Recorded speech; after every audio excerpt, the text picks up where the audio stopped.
Alors, bonjour à tous et bonjour à toutes, et puis tous les autres. Alors, je pense que ça sert à rien que je tease trop longtemps, parce que vous avez vu que je ne suis pas toute seule. Donc, la personne va se présenter. Bonjour, je me présente, je m'appelle Marianne. Et qui es-tu? Je suis ta femme. C'est ma femme. Donc, voilà. Donc, pas de suspense pour la vidéo. De toute façon, je l'avais tease. Je l'avais dit plus ou moins qu'on allait aborder le sujet. Là, le sujet, en l'occurrence, c'est le couple. Et en l'occurrence, comment ça se passe quand une des personnes est trans dans un couple et que la transition survient en plein, voilà, en plein dans le couple, on va dire. Donc, ça fait 15 ans qu'on est mariés. Déjà, Voilà. Ah oui, donc j'avais fait un petit post pour faire une petite photo pour célébrer l'événement, donc 15 ans. La transition, bah, elle est survenue au cours de ces 15 ans. Là, on est, en l'occurrence, ça fait 2 ans. Okay. Voilà, donc elle m'a connu avant. Et voilà, et puis là maintenant, voilà, avec la situation que vous connaissez. Donc, on va aborder ce sujet sous 3 points de vue différents. Le mien, le sien, et d'un point de vue du couple par rapport à l'environnement, l'entourage, etc. Donc pour ce faire, on va se dire des questions. L'autre devrait y répondre. Et puis après, on inversera les rôles. C'est elle qui me posera des questions, moi qui y répondrai. Et après, on fera des questions vis-à-vis du couple, comment ça se passe, et on y répondra toutes les deux. Alors, je vous avais demandé dans d'autres vidéos si vous aviez éventuellement des questions à nous poser. Donc, j'ai eu quelques questions qui m'ont été posées, auxquelles je n'avais pas pensé et qui sont assez pertinentes. Donc, on les a intégrées. Donc, je propose de mettre les pieds dans le plat. Ah, peut-être juste une petite précision. On s'est rencontrés à notre adolescence, on peut le dire. Moi, je devais avoir... J'avais 16 ans, toi 19. Voilà, donc on s'est rencontrés très jeunes. On s'est séparés une première fois. On s'est remis ensemble. Genre 3, 4, 3... 19 ans. Oui, bon, 3 ans plus tard, on s'est retrouvés et maintenant, on se quitte plus. Voilà, donc on a déjà sauté une petite étape où là, le couple aurait pu ne pas exister du tout. On a déjà survécu à une première séparation. Qui alors, pas notre faute. Oui, bah, ça c'est un autre débat, ça n'a rien à faire. Je préfère le dire. Qui n'était pas de notre faute, voilà, ça c'est fait. Bon, on n'en dira pas plus, on garde ça pour nous. Voilà, en tout cas, voilà, on nous a compliqué la tâche. Et il faut dire aussi que je l'ai pas mal compliqué aussi par la suite. On va voir ça. Donc, moi, ce que je vous propose, c'est de commencer à lui poser des questions. Alors, j'ai un téléphone dans la main, c'est parce que les questions sont dessus. Ça fait des économies de papier ici. Donc, je vais te poser des questions. C'est pas plutôt moi qui devrais... Non, c'est moi. Non, c'est moi qui commence. Honneur aux femmes. On est toutes les deux des femmes, mais c'est toi qui as fait la transition. C'est moi qui commence. Okay. Alors, c'est comme ça, tu as le temps de te préparer à tes questions. Bah justement, non, ça aurait été avant. Bon, bah, non, ok, d'accord. Écoute, tu commences. C'est bon, tu commences. Tu commences là. T'es sûr? Oui. Moi, je m'en fous, moi. On s'aime. Attention. Alors, à quel moment tu as eu le déclic et qu'est-ce qui s'est passé dans ta tête? Alors, bon, là, c'est une question qui risque d'être un petit peu longue à répondre. Je vais pas aborder tout le sujet parce que j'en ai déjà parlé pour mon coming out. Je vais te résumer ce qui s'est passé dans les dernières années et plus particulièrement la dernière semaine où tout a changé pour moi. Je vais essayer de faire ça de la façon la plus directe et la plus simple possible. Donc, tu sais que je jouais à pas mal de jeux en ligne. Enfin, pas mal de jeux, toujours les mêmes, mais bref. Et que dans ces jeux, je fais ce qu'on appelle du RP. Alors, le RP, pour ceux qui ne savent pas, c'est du roleplay, c'est on interprète un personnage. Et bah, tu sais très bien que je jouais toujours des personnages féminins. Voilà. Donc, si tu veux, je comblais mes besoins et mes envies avec mon RP dans les jeux. D'accord? Donc, c'est pour ça que j'interprétais des rôles féminins. J'ai toujours voulu être une femme et donc ma façon à moi de l'exprimer, c'était dans les jeux.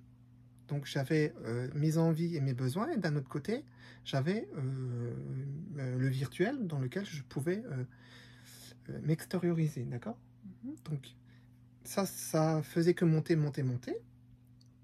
Sauf que j'ai pratiqué du RP pendant 10 ans, et que à un moment donné, tu arrives au max de ce que tu peux faire en RP, d'accord?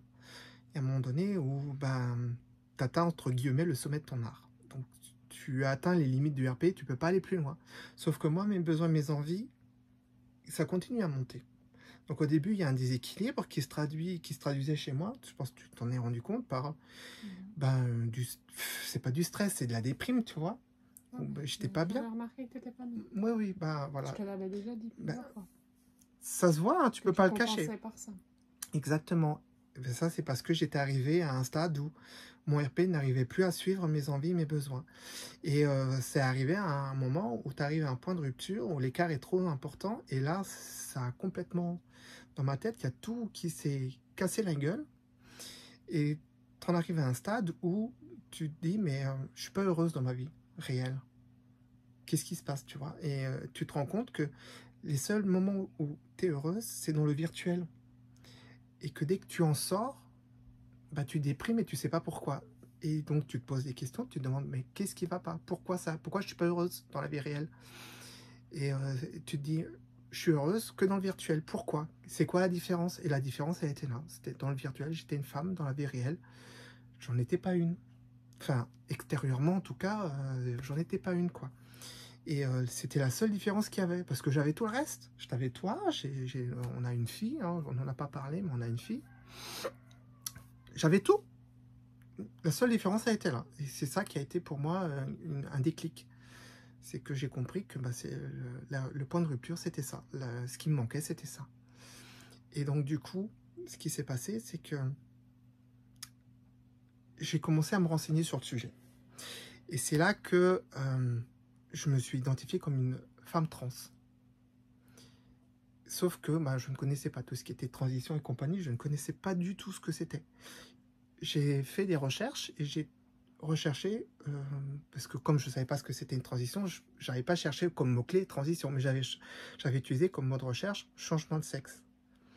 Et là, j'ai lu plein d'articles et je suis tombé finalement sur ce qu'est une transition. Et moi, j'étais à un stade où je ne voulais pas juste sembler, tu vois, je voulais pas paraître, je voulais être. Tu sais la différence? Oui, c'est ce que tu m'avais dit. Voilà, parce que bon, tu as des personnes qui se travestissent et ça leur suffit, mais ça, c'est sembler, c'est paraître. Moi, je ne voulais pas être ça. C'est pas être, et moi, je voulais être. Et en lisant les articles sur la transition, c'est là que j'ai compris tout ce qu'on pouvait faire pour être. Et c'est là que j'ai réalisé que je pouvais avoir ce que je voulais, parce que je voulais pas juste la moitié de. Je voulais pas être un ersatz, je voulais pas être un reflet, quelque chose qui ressemble à. Je voulais être tout court. Et il y a très longtemps, j'avais vu un reportage, peut-être que tu l'as vu aussi, toi tu regardes bien, tu regardes beaucoup de reportages, si ça se trouve, non, mais c'est possible que tu l'aies vu. C'est le seul reportage dont je me rappelle. Et le jour où dans ma tête ça a pouf, ce reportage, il m'est sauté en pleine face. C'est un couple hétéro, hein, tout ce qu'il y a de plus banal. Et l'homme s'est fait poser des implants mammaires. Pas parce qu'il voulait être trans, pas parce qu'il se sentait femme, pas pour être féminine, rien. Juste, il voulait des seins. Et il s'est fait mettre ça. Bon, et il n'y a qu'aux États-Unis qu'on peut faire ça, à mon avis. Hein. Je ne pense pas qu'en France, il y a un chirurgien qui accepte. Hein. Bref, en tout cas, voilà. J'ai ce reportage qui m'est sauté en pleine face. Et cet homme, donc, s'était fait un 95C, je crois, de mémoire. Et puis, ça lui convenait, il était très bien avec. Par contre, sa femme, elle n'avait pas du tout supporté ça. Je crois, je crois même qu'ils se sont quittés par la suite. Enfin, elle l'a quitté, quoi. Oui, elle l'a quitté. Ah bah, tu l'as vu alors. Oui. Bref, et voilà, mais le garçon, de ce que je m'en rappelle, n'a pas pour autant arrêté son délire et il les a pas fait retirer, il les a gardés de mémoire. Tu le confirmes ou pas? Oui. Voilà. Donc moi, j'ai ce reportage qui m'est sauté en pleine face et je me suis dit, et je me suis dit que d'un point de vue physique, on peut déjà faire pas mal de choses. Mais moi, je voulais être sûr que je pouvais aller jusqu'au bout de mon projet. Et c'est en regardant les articles sur la transition que j'ai réalisé que oui. Et donc, si tu veux, il y avait un bouton. Il était de ce côté-là. Là, c'était ma situation actuelle. Là, c'était mon désir, machin. Et quand j'ai réalisé qu'une transition me permettait de vivre finalement comme je voulais, le bouton, il a fait clac. Il a basculé, mais d'un coup direct. Il n'a pas progressivement, tu vois, basculé comme ça, de femme à homme. Non, c'est clac, d'un coup sec. Ça, c'est dans ma tête, ça n'a pas été progressif, ça a été brutal. Et dès que le bouton, il a fait clac, j'en ai tout de suite parlé à un de mes anciens amis, à Arto, à qui je lui ai expliqué la situation. Et je lui ai dit, bah voilà, je me sens femme, j'ai envie de devenir une femme. Et là, il m'a dit, ah, donc tu vas faire une transition alors. Et c'est là que j'ai réalisé qu'il savait très bien ce que c'était. Et plein de monde sait ce que c'est. Je connaissais déjà. Et lui connaissait même une personne qui était personnellement impliquée là-dedans aussi. Donc voilà. Et limite, il a trouvé ça cohérent. Et en fin de compte, si tu veux, c'est comme si en fait, quand mon bouton il a basculé dans l'autre sens, c'est comme si une porte s'ouvrait devant moi. Et moi, je suis au bord de la porte. Et lui, ce qu'il m'a donné, c'est la petite tape pour traverser la porte. Et une fois que j'ai traversé la porte, c'était fini. J'ai fait un rejet de mon corps, mais immédiat, direct. Dans ma tête, c'était je ne voulais plus. Je voulais plus de cette vie, j'en voulais plus. Et le soir même, je t'en ai parlé. Donc, voilà, c'est... tu l'as pas vu venir parce que c'est venu d'un coup d'un seul. Voilà ce qui s'est passé concrètement. Je suis désolé, la réponse a été très longue, hein, mais il fallait que j'explique un petit peu. Voilà. Alors, deuxième question. As-tu pensé à ta famille lorsque tu as pris ta décision? Évidemment que oui. Évidemment que oui. J'ai pensé à toi, j'ai pensé à ma fille. Et t'as pensé quoi? Que ça allait être compliqué. Ça allait être très dur. J'étais en train d'essayer de trouver des arguments pour défendre mon point de vue et je n'en trouvais aucun. Je me suis dit, ça va pas bien passer tout ça. Tu pensais que ça pouvait te faire changer de décision ou pas? Non. Okay. Donc, troisième question. Ne penses-tu pas m'avoir piégé? C'est pas moi qui l'ai posé. Oui, alors... Oui, oui. Alors, c'est pas une question à nous, ça. Alors, oui et non. T'avoir piégé... Je suis d'accord pour que j'ai fait quelque chose de pas franchement catholique, mais je t'ai pas piégé. C'est pas le terme que j'emploierais. Moi, je dirais plus que je t'ai mis sur le fait accompli. Oui, je dirais ça aussi. Dans le sens où je t'ai pas laissé le choix. Je t'ai pas... oui, on n'en a pas discuté. Voilà. Tu m'as mis en disant c'est comme ça et point barre. On était le soir dans le lit, je me suis tourné vers toi et je t'ai dit, je veux devenir une femme. Mais c'est vrai que je t'ai pas piégé, mais effectivement, je t'ai mis sur le fait accompli. Quatrième question. Avais-tu peur des réactions de ton entourage? Alors, principalement de la tienne, hein, on peut pas se cacher. Bah oui. Alors quand même, ce serait plus compréhensible qu'il y a des gays dans ma famille. Oui, mais enfin, entre avoir quelque chose dans sa famille et le vivre soi-même, c'est pas la même chose. Donc, j'avais peur de ta réaction à toi. La mienne, c'est logique. Et surtout de ma mère, où je savais que ça passerait pas. Enfin, j'avais des gros doutes. Et la réaction, une autre réaction que j'appréhendais un petit peu, mais je savais très bien comment ça allait se passer, ça s'est exactement passé comme j'avais prévu, c'était avec mon ex-meilleur ami. Ça, c'était une réaction entendue, prévisible, et parce que, bon, je crois que j'en ai déjà parlé sur mon coming out, hein, c'est purement d'un point de vue religieux.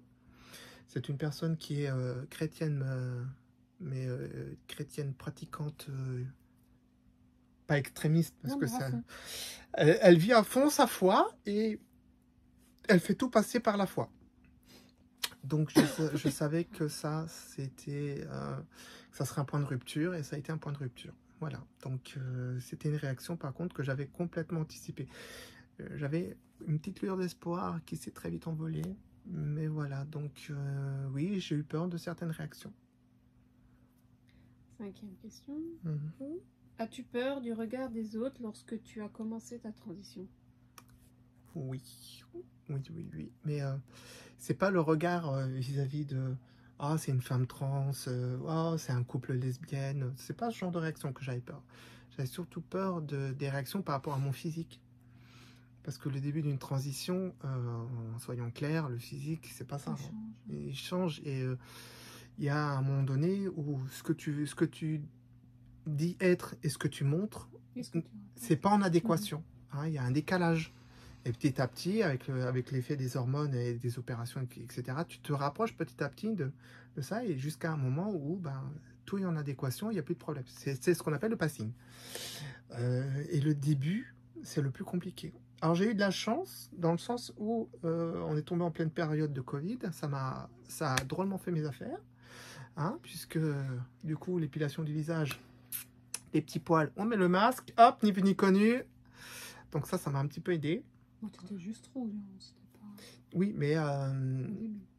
le problème c'est que quand tu commences tes séances de laser, Oui, je sais, au bout j'étais de, là. oui, bah, au bout de 2 mois, t'es toute bleue, hein. La peau elle est bleue, hein. Oui, oui, je sais. Et c'est moche, c'est affreux.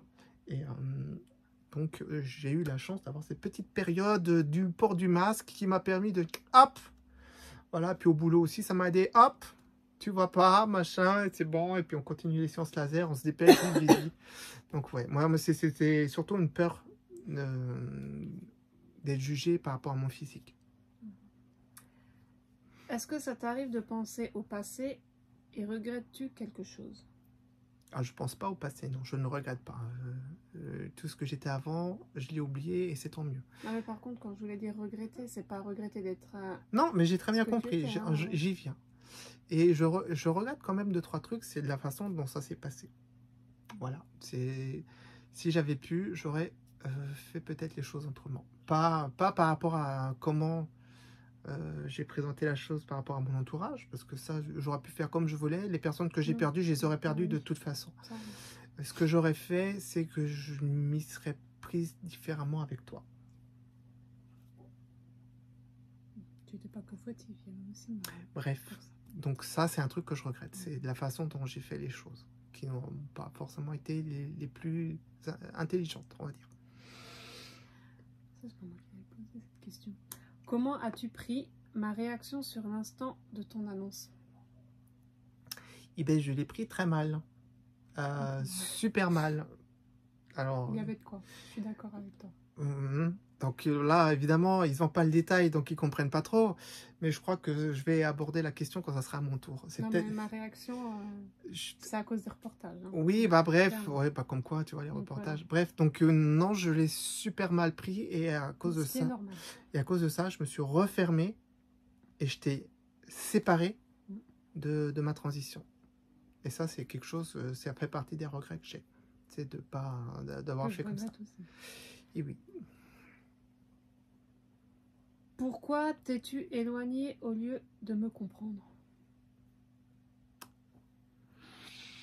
Pourquoi je me suis éloigné? Bah parce que moi, je suis parti du principe. Après m'être pris la tornade que tu m'as balancée dans la Pas tronche. une tornade, Oh, c'était si, une mini. Hein. Oh, Non, mais c'était un ouragan. bon. Après m'être pris cet ouragan dans la tronche, là, il y a un autre voyant qui a basculé. C'était elle peut comprendre au stade où ça sert à rien. Et une fois que ce bouton il a basculé, je me suis dit, c'est même pas la peine, ça sert à rien. Soit elle comprend pas, soit elle veut pas comprendre, mais de toute façon, on est bloqué dans une situation qui ne se débloquera jamais. Et c'est pour ça que du coup, bah, j'ai laissé tomber. Je me suis dit, ça sert à rien. Ça sert à rien, de toute façon, elle comprend pas. Et à chaque fois que je voulais aborder le sujet d'une façon ou d'une autre, ça finissait en dispute. Donc je me suis dit, et comme j'ai horreur des disputes, Ouais, moi aussi. je me suis simplement convaincu que ça sert à rien. Que je préfère faire mes trucs dans mon coin, on se dispute pas, et voilà. Donc c'est pour ça que... Vite. 9e question. As-tu réalisé un changement de ma façon de penser de tout ça et à quel moment? Ah, j'ai pas vu tout de suite que tu avais changé. Je l'ai pas vu tout de suite parce que justement je me suis éloigné et donc je me suis isolé et du coup j'ai pas vu. D'où les disputes. D'où les disputes éventuellement, oui. C'est quand tu m'as secoué en mode mais si, arrête de dire que je vois pas alors que je vois, que j'ai commencé à me poser la question de savoir si tu voyais vraiment ou si c'était juste pour mettre du beurre sur la tartine, comme on dit. Enfin, non, ça se dit pas, c'est moi qui le dis. Bref, c'est comme ça. Donc, je sais plus à quel moment c'était, mais c'est arrivé très tardivement, hein. Je crois que c'était fin d'année dernière où vraiment, je me suis dit, voilà. Je me suis dit, ah, peut-être que finalement, tu acceptes et tu comprends. Mais je ne l'ai pas vu venir, le truc. C'est toi qui m'as dit, mais si, c'est pas vrai, je suis pas comme ça. Je l'ai peut-être été au début, mais plus maintenant. Et, du coup, j'ai essayé de voir si c'était vrai ou pas. Et j'ai commencé à te réintégrer dans mes projets, à te faire venir avec moi à mes rendez-vous. Et voilà. C'est comme ça que j'ai vu qu'effectivement, tu avais changé. C'est parce que tu as commencé à... Enfin, quand je t'intégrais, j'ai l'impression que ça te faisait plaisir de faire partie du truc, de venir avec moi, d'entendre un petit peu ce que les autres ils ont à dire. C'est là que tu as réalisé peut-être aussi que ben, je n'étais pas tant loin de la vérité que ça par rapport à moi. Parce que quand tu entends dire à un chirurgien, tu dis « Ah, j'aimerais bien faire des trucs sur mon visage parce que je ne trouve pas très féminin » et que le chirurgien il te regarde et puis qu'il te dit bon, non, si, votre visage il est très bien, je vois pas beaucoup de traits masculins, il n'y a pas grand chose à faire. Oui, mais quand tu entends ça, voilà, tu te dis, bon, ben, finalement, je n'étais pas si loin de la vérité, quoi. Non. Voilà. 10e question. Ai-je changé de comportement envers toi en bien ou en mal? Oui. T'as changé. Ben, ça, oui, logique. Hein. Oui. En bien. On va dire en mal au début. Oh, non, mais là, on parle pas. Là, on parle de l'instant maintenant. Oui. Maintenant, là, c'est en bien, c'est même en mieux, j'ai envie de dire. C'est pas juste bien, c'est mieux, c'est beaucoup mieux. À croire que toi aussi, hein, tu es plus dans l'attirance féminine que masculine. Mais bon, ça, c'est un autre débat. Alors, 11e question. Me préfères-tu maintenant ou comme j'étais avant? Ah bah, beaucoup mieux. Je te préfère 100 fois mieux maintenant parce qu'en plus, maintenant, tu oses. Avant, tu n'osais pas. Bon, je ne peux pas dire que tu avais un balai dans le cul, mais enfin, tu vois ce que je veux dire. Tu t'habillais en pull, en pantalon, machin. Là, maintenant, tu mets des décolletés, tu mets des robes, ça, je mettais aussi, mais que quand on sortait ensemble. Pas tous les jours. Ben là, maintenant, tu t'es féminisé, c'est un peu con à dire, hein, mais tu fais plus attention à toi. Avant, je te voyais pas te maquiller plus que ça, sauf pour les grandes occasions. Au boulot aussi. Oui, bah, le boulot, bref. Mais là, maintenant, moi, je trouve que tu prends beaucoup plus soin de toi maintenant qu'avant. Oui, voilà. Parce qu'on le fait à deux.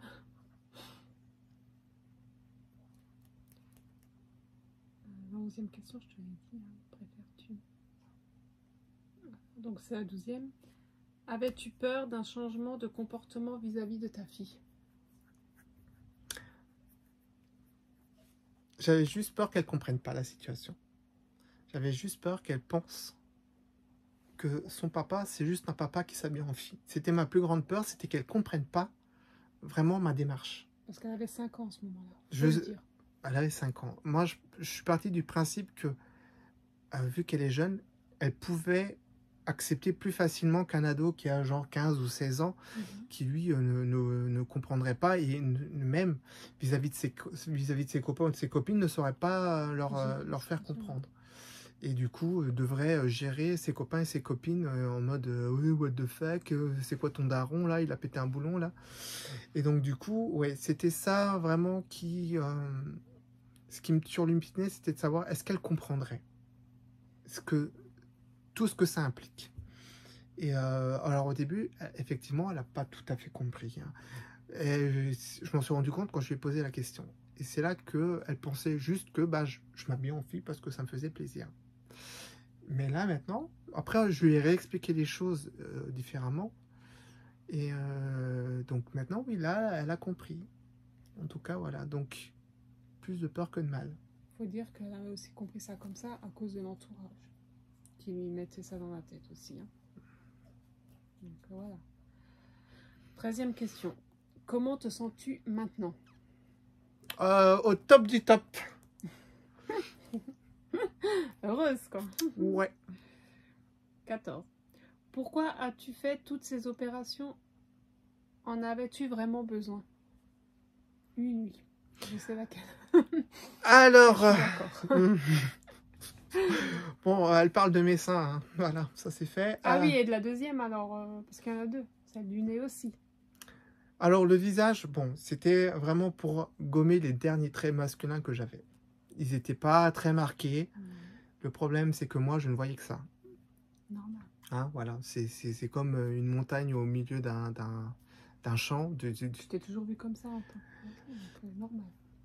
Voilà, c'est que nous, la personne qui est concernée voit toujours ses défauts plus que n'importe qui d'autre finalement. Et donc moi, mon nez n'avait pas besoin tant que ça d'être refait, mais Si, un petit peu quand même. si, quand même, je confirme. J'ai juste adouci mes traits finalement. Ouais. Donc j'estime avoir fait toutes les opérations dont j'avais besoin, sauf une bien sûr. Celle-là, c'est la plus... Oui, mais ça, il faut attendre. Celle-là, il faut attendre. Hein. C'est la plus longue à avoir, donc voilà. Mais voilà, donc est-ce que j'en avais besoin? Fondamentalement, non. Mais personnellement, oui. Dont une... Oui, bah, ça c'est normal. Hein. Voilà. 15e question. Est-ce qu'il te manquerait quelque chose aujourd'hui pour être totalement heureuse? La dernière opération. Hormis ça. Non, bah, j'ai tout ce que je veux. Parce que ça, de toute façon, tu vas l'avoir. Pour être pleinement heureuse par rapport à nous deux, j'ai plus rien. Après, c'est des autres trucs qui n'ont rien à voir avec tout ça. Comme la maison, par exemple. Ça, c'est compliqué. C'est un autre sujet. Question 16. Mmh. Ta dernière opération te fait-elle peur vis-à-vis de nous? Changera-t-elle quelque chose sexuellement parlant? À la dernière opération, on parle du réassignement sexuel. Hein. Elle n'est pas encore faite. Je vais voir le chirurgien en janvier. Et après, je serai sur la liste d'attente comme tout le monde. J'appréhende ce moment, c'est évident. La question va se poser tôt ou tard, ou qu'est-ce que ça va changer pour nous? Parce que sexuellement parlant, pour l'instant, ça va. Pour l'instant, on gère. Hein. Après, ça sera compliqué. Hein, après, ça sera pas compliqué, ça sera différent. Bah sinon, le temps que ça se mette tout en place, que tu n'aies plus les cicatrices ou des trucs comme ça, après, voilà. C'est sûr que les premiers mois, il se passera pas grand-chose. Hein. Enfin, surtout pour moi. Pour toi, à la limite, il y a toujours moyen de s'arranger. Mais c'est vrai que pour moi, ça va être compliqué. Hein. Et la question, c'est de savoir, est-ce que j'aurai toujours des envies, des besoins? Parce que le risque, il existe, hein, c'est que tu n'aies plus d'envie sexuelle après. Ça, c'est un risque. Comme toutes les opérations, c'est comme les seins. Quand vous faites opérer les seins, vous prenez le risque que tu perds la sensibilité que tu as au niveau des seins. Et au début même, tu as une perte de la sensibilité qui revient, et c'est possible qu'elle ne revienne pas. Et ben là, c'est pas un petit peu la même chose, sauf que du coup, bah, tu n'as plus de désir sexuel. Donc le risque, il est présent, il existe. Est-ce que le risque en vaut la chandelle? Je pense que oui. Si tu veux vraiment être femme. Est-ce que ça va changer des trucs? Forcément. C'est sûr. De là à dire, est-ce que ça sera moins bien? Non, parce que ça sera différent. Bah, ça, ce sera une autre vidéo alors. Et on pourra en parler, oui. Parce qu'on peut pas le dire à l'avance. Là, je peux pas savoir à l'avance. Mais j'appréhende. C'est normal. Et je sais que ça sera différent. Mais je peux pas dire si ça sera forcément dans le positif ou dans le négatif. Ça, oui. Ça sera dans 3-4 ans sur YouTube. Si mon moi du futur t'es en train de faire la vidéo, big up. 17e question. Oui. Est-ce que tu considères que je te soutiens et jusqu'à quel point? Alors maintenant, oui, je te considère que tu me soutiens. Avant, non, tu me soutenais pas. Jusqu'à quel point? Bah, tu donnes tout ce que tu as donné. Hein, donc, je t'ai toujours soutenu. Pas au début. Toujours. Pas au début. C'est juste toi qui ne le voyais pas. Oui, enfin, tu veux que je te rappelle qu'est-ce qui a été dit quand je t'ai annoncé ma transition? Eh ben, on en parlera dans les questions. Oui, là c'était. Je t'ai quand même soutenu. Je t'ai quand même laissé tout faire, tous les trucs. Tu m'as laissé tout faire, mais soutenu à ma manière. Laisser faire quelqu'un et le soutenir, c'est deux choses différentes. Hein. Tu peux pas dire que parce que tu le laisses faire que tu le soutiens. Non, mais je t'ai quand même soutenu à ma façon. À ta façon, elle était un petit peu maladroite peut-être. Ça, c'est possible. Ouais.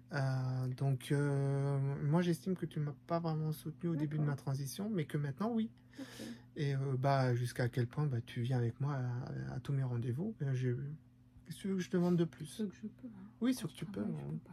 Oui, non, mais ça, c'est encore un autre débat. 18. Es-tu épanouie avec moi dans ta nouvelle vie de femme?